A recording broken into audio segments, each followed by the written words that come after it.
Alors Didier, comment a commencé cette histoire?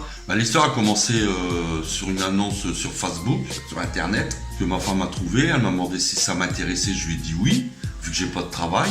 Et on a commencé à contacter l'entreprise par Messenger.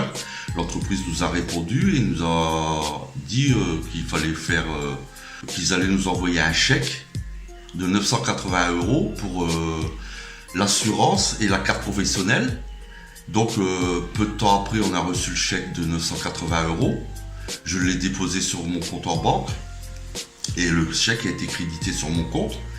Alors moi, ce que j'ai fait, j'ai pas touché à l'argent parce que j'ai dit 14 jours, il est pressé pour récupérer son argent en média cash, hein.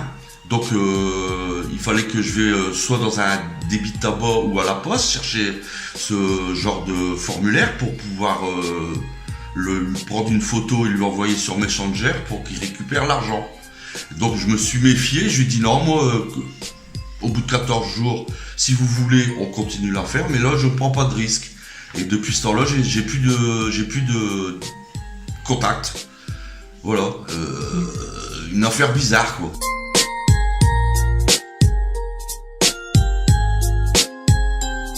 Déjà, c'était pourquoi? Quel travail qu'on vous proposait? C'était un travail de chauffeur de prestige pour conduire des personnalités importantes d'un point A à un point B.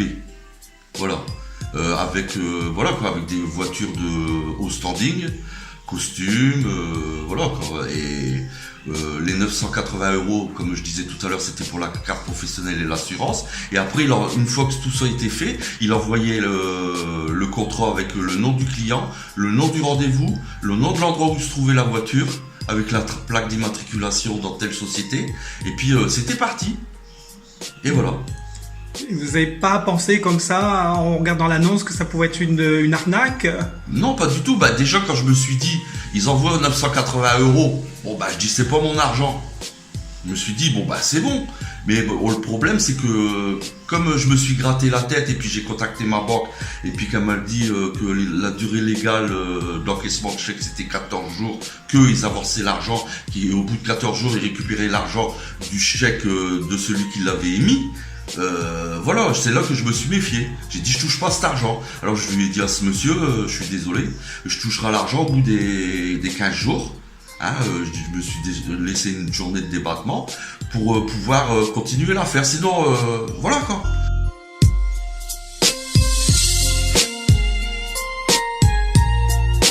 Oui, vous m'entendez? Oui. J'ai eu un coup de téléphone de ma banque. Parce que ma banque, elle sait très bien que j'ai des faibles revenus. Et elle m'a dit, monsieur Rick, vous avez reçu un chèque, vous nous avez envoyé un chèque de 980 €. Elle m'a dit, dans la sécurité, il vaut mieux attendre les 15 jours légaux avant de toucher au chèque. Pour pas qu'il nous soit retourné. Sinon, c'est vous qui serez obligé de rembourser l'argent que vous aurez retiré sur le chèque. Ça, j'étais étonné quand ils m'ont appelé ma banque. Hein. Combien de conversations vous avez eues avec eux? Plus que ça. On va dire 4 conversations. 1, 2, 3, 4, ouais. 4 conversations. Première conversation, c'était l'explication dans le bon sens. La deuxième, c'était vous avez reçu le chèque, ok, d'accord. Vous allez faire ça. Le troisième, ça y est, c'est fait. Pas encore fait. Vous êtes où? Qu'est-ce que vous faites? Il voulait que je me dépêche pour lui envoyer l'argent. C'était le but quoi, de son but. Que je me dépêche. J'étais pas encore parti de chez moi, il me téléphonait déjà pour me dire ça y est, c'est fait. Monsieur, je sais pas si vous êtes au courant, mais on est à La Réunion, il y a 2 heures de décalage, il est 11h20, tant que je descends en ville.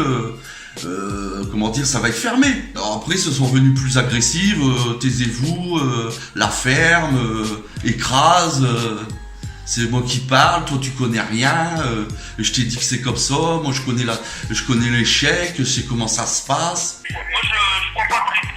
Moi je ne prends pas de risque, j'écoute ma banque, je ne prends pas de risque. Donc si vous voulez me recontacter dans 15 jours, il n'y a pas de problème, moi je fais comme vous avez demandé. Vous la fermez. Ah, je la ferme. Moi je la ferme. Et là, j'ai raccroché. Parce que moi, on me dit que je la ferme. Hein. Je suis désolé. Hein. Là, c'est bien rodé leur truc quand même. Hein. Mais bien organisé. Vous êtes plusieurs dans ce cas-là à avoir répondu à cette annonce apparemment. Oui, bien sûr. J'ai entendu sur Freedom, il y a un monsieur qui s'appelle DJ, comme moi d'ailleurs, et qui a eu le tour. Il a fait à peu près le même principe que moi. Il s'est renseigné à sa banque et puis il s'est méfié. Et il y a eu un petit jeune aussi que lui, il est carrément tombé dans le panneau parce que le gars, il pousse les gens à aller chercher l'argent pour faire le bon transcash. Mais vous avez fait des recherches sur cette entreprise en question. Est-ce que vous avez trouvé des choses On a trouvé que c'était une entreprise qui était en liquidation judiciaire. Les numéros de téléphone, on n'a pas trouvé le numéro de téléphone, on n'a pas trouvé à qui il appartenait. Voilà quoi. En fait, ils servent d'une entreprise qui est en liquidation judiciaire, qui fait du courtage en assurance, qui a rien à voir d'ailleurs avec les chauffeurs de prestige. Et ça aussi, ça nous a mis la puce à l'oreille.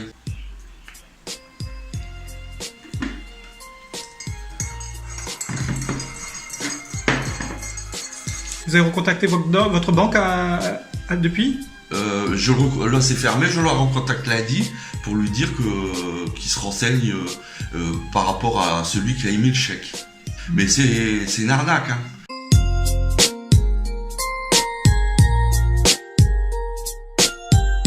Quelles sont les suites que vous allez donner à cette affaire ? Est-ce que vous allez porter plainte ? Est-ce que vous allez constituer un collectif ?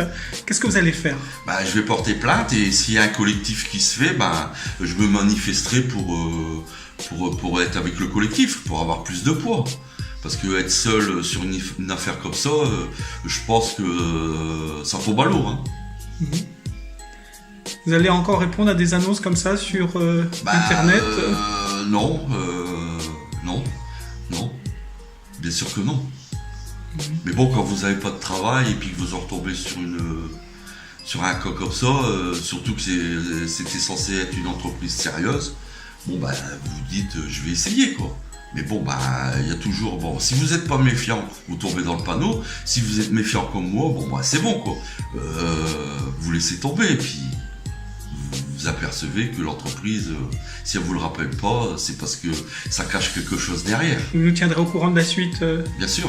De ce qui va se passer ensuite ? Bien sûr. Ok, merci Didier. Il n'y a pas de quoi.